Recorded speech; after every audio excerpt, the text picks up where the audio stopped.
அனைவருக்கும் காலை வணக்கம். தினமோர் நிகழ்ச்சியில் இன்று நாம் பார்க்கக்கூடிய நட்சத்திரம் என்னென்னா அஸ்தம் நட்சத்திரத்தை பற்றி பார்க்க போகிறோம். அஸ்தம் அப்படின்னா என்னென்னா கை என்று பொருள் இல்லையா? அஸ்த நட்சத்திரம் அப்படின்னா கை என்று பொருள். அஸ்த நட்சத்திர அதிதேவதை யாருன்னா சாஸ்தா அப்படின்ற ஒரு கடவுள் தான். சாஸ்தான்ற தெய்வத்தை தான் நம்ம அஸ்த நட்சத்திர அதிதேவதையை நம்ம வச்சுருக்கோம் இல்லைங்களா?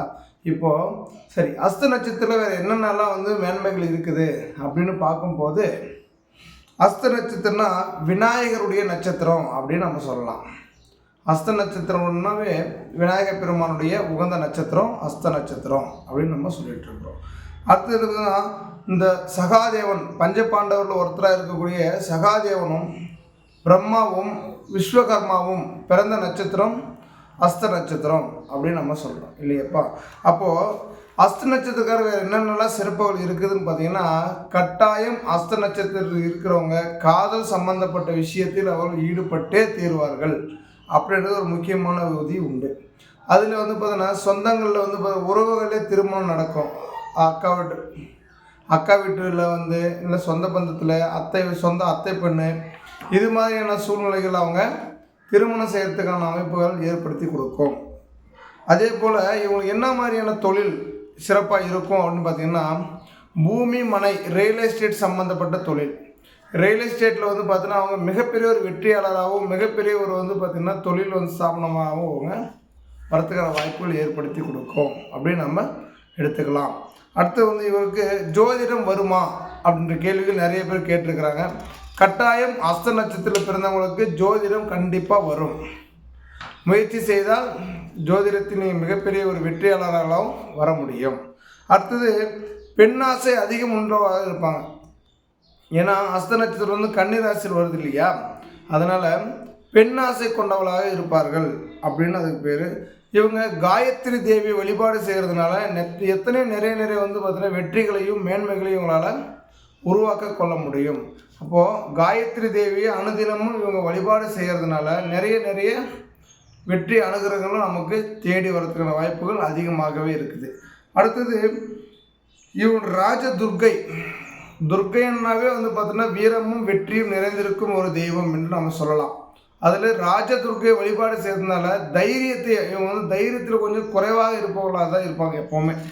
அஸ்த நட்சத்திரம் அப்படின்னாவே தைரியம் இல்லாதவர்கள் அப்படின்ற ஒரு சூழ்நிலையும் ஏற்படுத்தி கொடுக்கும். அந்த துர்க்கையை வழிபாடு செய்கிறதுனால அவங்க வாழ்க்கையில் பார்த்தீங்கன்னா அந்த தைரியம் வீரியம் எல்லாமே பார்த்தீங்கன்னா தானாகவே உருவாக்கி ஏற்படுத்தி கொடுக்குற அமைப்பாற்றலும் அவங்களுக்கு ஏற்பட்டுருக்குதுங்க. இவங்களுக்கு செவ்வாய் திசை அஸ்த நட்சத்திரம் பிறந்தவங்களுக்கு இந்த செவ்வாய் திசை சில தடுமாற்றத்தை உருவாக்கி கொடுக்கும். சில விபத்துகள் ஏற்பட வாய்ப்பு இருக்குது.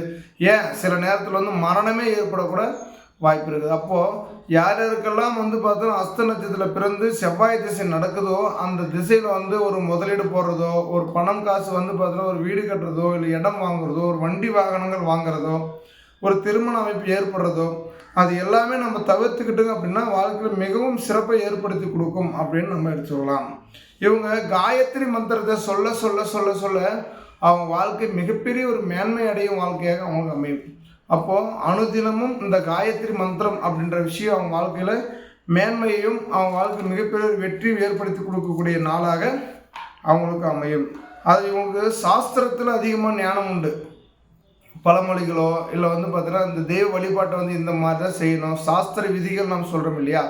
அப்போது இந்த சாஸ்திர விதியை கடைபிடிக்கக்கூடிய ஜாதகர்கள் யாருன்னு பார்த்தீங்கன்னா இந்த அஸ்த நட்சத்திரத்தில் பிறந்தவங்க தான் அந்த சாஸ்திர விதிகள் இதுதான் முறை, இந்த முறை பிரகாரம் தான் செய்யணும், இப்படி தான் தெய்வத்தை வணங்கணும், இப்படி தான் ஒரு சடங்குகளை செய்யணும் அப்படின்ற ஒரு விதிகளை உருவாக்கக்கூடியவர்கள் யாருன்னு பார்த்தீங்கன்னா இந்த அஸ்த நட்சத்திரத்தில் பிறந்தவங்க தான் அப்படின்னு நம்ம சொல்லலாம். அதே போல் தாய்மாமன் உறவு, இந்த தாய்மாமன் உறவுன்றது பார்த்தீங்கன்னா இவங்களுக்கு மிகப்பெரிய சிறப்பை எப்பவுமே கொடுக்கவே கொடுக்காது. வாக்குவாதம் இருக்கிறவங்களாக தான் இருப்பாங்க. தாய்மாமன் அப்படின்னாவே நீங்கள் என்ன சொல்கிறது நான் என்ன கேட்குறது, என்னுடைய வழி வேறு அப்படின்ற ஒரு சூழ்நிலையை உருவாக்கக்கூடியவர்கள் யாருன்னு பார்த்தீங்கன்னா இந்த அஸ்த நட்சத்திரக்காரர்கள் அப்படின்னு நம்ம எடுத்துக்கலாம். சரிங்க, அஸ்த நட்சத்திரக்காரர் வேறு என்னென்னலாம் சிறப்பு இருக்குது, வேறு என்ன மாதிரியான விஷயங்கள்லாம் அவங்க செஞ்ச வாழ்க்கை மிகப்பெரிய ஒரு வெற்றியாளர் ஆக முடியும் அப்படின்னு பார்த்தீங்கன்னா, இவங்க எப்பவுமே அதிக நேரம் வீட்லேயே தன்னுடைய வாழ்நாளை முழுக்க பார்த்தா செலவிடுவாங்க. வீட்டை விட்டு வெளியே போய் ஒரு டீ கடையோ, முக்கியமாக டீ கடை, ஒரு டீ கடையோ அப்படி இல்லை அப்படின்னு பார்த்தீங்கன்னா அவங்க வந்து பார்த்தீங்கன்னா முற்றத்துன்னு சொல்லுவாங்க, இந்த 3 வழி கூடக்கூடிய இடம். அது மாதிரி இடத்துலேயே அவங்க நேரத்தை செலவிட்டாங்க அப்படின்னாவே மிகப்பெரிய ஒரு செல்வந்தராக சூழ்நிலைகள் ஏற்படும். ஏன்னா நிறைய விஷயங்கள் அவங்களுக்கு அது மாதிரி இடத்துங்களில் தான் அவங்களுக்கு கிடைக்கிற சூழ்நிலை ஏற்படும். அப்போது வீட்டிலே இருக்கிற நேரத்தை விட வெளியில் போயிட்டு 4 பேர் மக்கள் வந்து நடமாடுகின்ற இடம், கூடுகின்ற இடம், உறவுகளை பேசுகின்ற இடம், அது மாதிரியான இடத்துல வந்து அவங்க போய் நிற்கும் பொழுது அவங்க வாழ்க்கையில் மிகப்பெரிய ஒரு வெற்றியையும் மிகப்பெரிய ஒரு யோகத்தையும் அடைய முடியும். சரிங்க ஐயா, எல்லாமே சொல்லிட்டீங்க.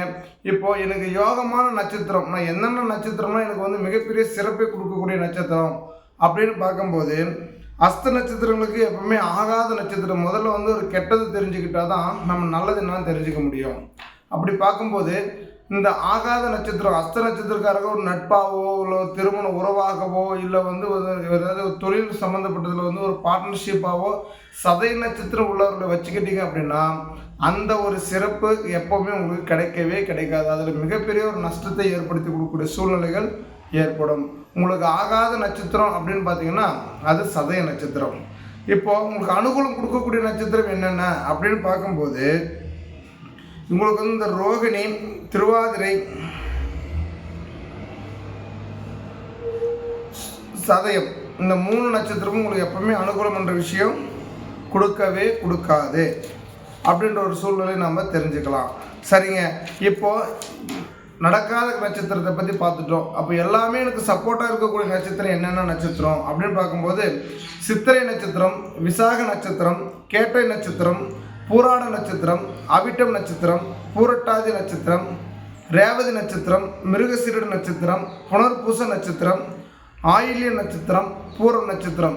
இந்த நட்சத்திரம் வருகின்ற நாட்களில் நீங்கள் எந்த விதமான ஒரு காரியத்தை தொடங்கினாலும் எந்த விதமான ஒரு சுபகாரியத்தை எடுத்து செய்தாலும் அதில் மிகப்பெரிய ஒரு வெற்றியாளராக வருவீங்க அப்படின்னு சொல்லி அஸ்த நட்சத்திரக்காரம் எப்பொழுதுமே தைரியத்தை உருவாக்கக்கூடிய நட்சத்திரக்காரர் என்று சொல்லி தினம் ஒரு நிகழ்ச்சியை இதுடன் நிவர்த்தி செய்து கொள்கின்றேன். அனைவருக்கும் நன்றி, வணக்கம்.